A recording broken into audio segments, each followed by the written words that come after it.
Hello बच्चों, चलिए हमारा प्रश्न देखते हैं। हमारा प्रश्न दिया है उचित संबंध जोड़िए। कॉलम ए के अंतर्गत दिया है हमें श्वसन गुणांक, लैक्टिक अम्ल, ग्लाइकोलाइसिस, टीसीए चक्र, ऑक्सीडेटिव। कॉलम बी के अंतर्गत दिया है किण्वन, गेनोंग रेस्पायरोमीटर, एटीपी संश्लेषण, ईएमपी पथ, क्रेब चक्र, फॉस्फाइरिलेशन।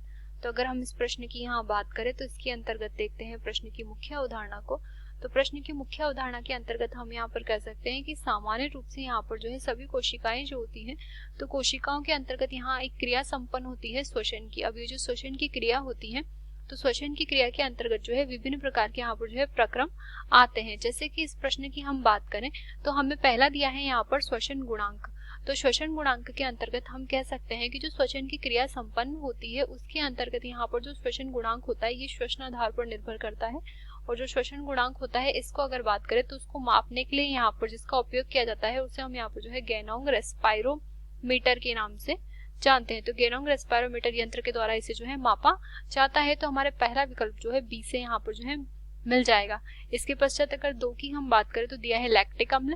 तो हम कहेंगे कि यहाँ पर श्वसन की क्रिया के दौरान जब यहाँ पर किण्वन की प्रक्रिया संपन्न होती है जो कि ऑक्सीजन की अनुपस्थिति में होती है और यहाँ पर जो है अनॉक्सी श्वसन का भाग होती है, तो अनॉक्सी श्वसन के भाग के अंतर्गत यहाँ पर जो है किण्वन की क्रिया के दौरान जो उत्पाद निर्मित होता है उसे हम यहाँ पर जो है लैक्टिक अम्ल के नाम से भी जानते हैं। तो इसके अंतर्गत जो यहाँ पर उत्पाद निर्मित हुआ है उसे हम यहाँ पर जो है लैक्टिक अम्ल के नाम से जानते हैं। तो हमारा जो विकल्प 2 है वो ए से यहाँ पर जो है मिलान करेगा।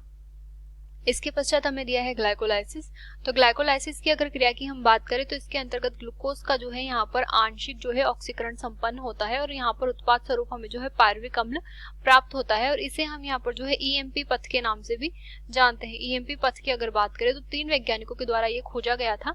इसके अंतर्गत 3 वैज्ञानिक थे, एम्बेडन, दूसरे थे यहाँ पर जो है मेयरहोफ और तीसरे थे यहाँ पर पारनास। तो एम्बेडन, मेयरहोफ और पारनास ने जो है इस पथ के बारे में बताया था, इस वजह से इसे यहाँ पर जो है ईएमपी पथ के नाम से भी जाना जाता है। तो हमारा विकल्प 3 जो है वो डी से मिलान करेगा। टीसीए चक्र की अगर बात करें तो हम यहाँ कहेंगे कि सामान्य रूप से यहाँ पर जो क्रेब चक्र होता है उसे हम यहाँ पर टीसीए चक्र के नाम से भी जानते हैं, क्योंकि इसके अंतर्गत जो है सिट्रिक अम्ल का निर्माण संपन्न होता है और जो सिट्रिक अम्ल होता है उसमें यहाँ पर जो है 3 कार्बोक्सिलिक समूह स्थित होते हैं। तो हम कहेंगे कि यहाँ पर जो है 3 कार्बोक्सिलिक अम्ल के यहाँ पर जो है समूह उपलब्ध होते हैं इसके यहाँ पर प्रथम उत्पाद में, और इसका जो प्रथम उत्पाद होता है वो यहाँ पर सिट्रिक अम्ल होता है। तो हम कहेंगे इस वजह से इसे यहाँ पर जो है टीसीए चक्र के नाम से भी जाना जाता है। तो हमारा विकल्प 4 जो है वो ई से यहाँ पर मिलान करेगा।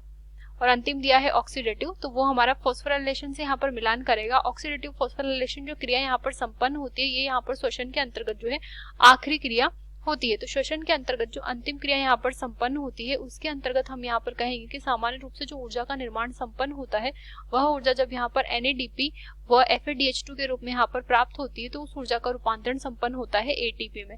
तो ATP के रूप में यहाँ पर जो है ऊर्जा का निर्माण संपन्न करने के लिए ऑक्सीडेटिव फॉस्फोराइलेशन की क्रिया जो है आवश्यक रूप से यहाँ पर चलती है। तो हमारा अंतिम विकल्प ऑक्सीडेटिव फॉस्फोराइलेशन होगा। आशा करते हैं आपको ये प्रश्न समझ आया होगा। धन्यवाद।